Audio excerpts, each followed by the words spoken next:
یمن میں منتخب حکومت کے خلاف برسر پیکار ایرانی حمایت یافتہ حوثی شیعہ باغیوں کے سربراہ عبد المالک حوثی نے اعلان کیا ہے کہ وہ سعودی عرب پر ہی نہیں بلکہ مکہ مکرمہ کو بھی نشانہ بنائیں گے۔ حوثی شیعہ باغیوں کے سربراہ عبد المالک حوثی نے یہ دھمکی پہلی بار نہیں دی بلکہ اس کے حواریوں کی جانب سے متعدد بار سرزمین حرمین کی جانب میزائل حملے بھی کیے گئے جسے سعودی فورسز نے ناکام بنایا۔ حوثی باغیوں کے سربراہ عبد المالک حوثی نے دعویٰ کیا ہے کہ وہ اپنے جدید میزائلوں سے سعودی دارالحکومت ریاض اور مکہ مکرمہ تک کو نشانہ بنا سکتے ہیں۔ یمن میں حوثی باغیوں کے سربراہ عبد المالک الحوثی نے اپنے زیر قبضہ ٹی وی چینل المسیرہ پر خطاب میں سعودی عرب اور متحدہ عرب امارات کو براہ راست دھمکی دیتے ہوئے کہا ہے کہ متحدہ عرب امارات اب حوثی میزائلوں کی زد پر ہے، جبکہ وہ بحیرہ احمر میں سعودی عرب کے تیل بردار بحری جہازوں اور ٹینکرز کو نشانہ بنائیں گے۔ اپنے خطاب میں عبد المالک الحوثی کا کہنا تھا کہ متحدہ عرب امارات میں کام کرنے والی کمپنیاں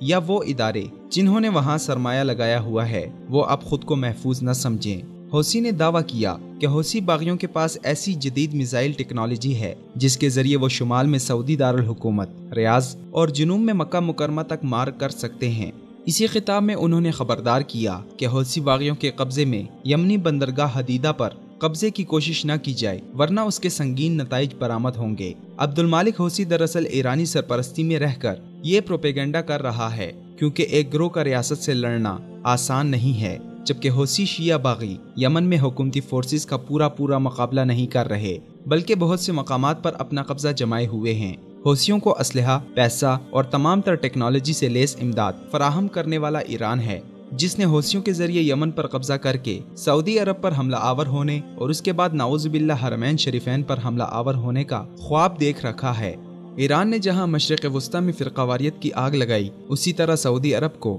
یمن میں مصروف رکھ کے حوثیوں کو مکمل سپورٹ فراہم کر کے سعودی عرب کو کمزور کرنے کا منصوبہ بنایا ہوا ہے، جبکہ متعدد بار سعودی حکومت نے عالمی قوتوں کو ایران کی یمن میں مداخلت کے حوالے سے نہ صرف شکایات کی ہیں بلکہ ثبوت بھی فراہم کیے ہیں۔ ایران کی جانب سے سمندری راستوں کے ذریعے حوثیوں کو جدید اسلحے کی کھیپ اور دیگر سرمایہ پہنچایا جاتا ہے۔ ایران یمن میں بھی شام اور عراق کسی صورتحال پیدا کر کے یہاں بھی اپنا تسلط چاہتا ہے تاکہ وہ یہاں پر قابض ہونے کے بعد حرمین شریفین اور حجاز مقدس پر قابض ہونے کا خواب پورا کر سکے۔ حوثیوں کی حالیہ دھمکیوں سے یہ بات واضح ہو رہی ہے کہ ایران کی جانب سے ملنے والی امداد اور جدید اسلحے کے ساتھ ساتھ نئے اہداف بھی دیے گئے ہیں، جس کی بنیاد پر عبد المالک حوثی نے حرمین شریفین پر حملے کی دھمکی دی ہے۔ ایسے وقت میں حرمین شریفین کی حفاظت اور تقدس کی ذمہ داری امت مسلمہ پر آتی ہے کہ وہ دنیا کے 2 ارب مسلمانوں کے ایمانی مرکز پر حملے کی دھمکی دینے والوں اور ان کے سرپرستوں کو اوقات میں رکھیں اور یہ باور کرایا جائے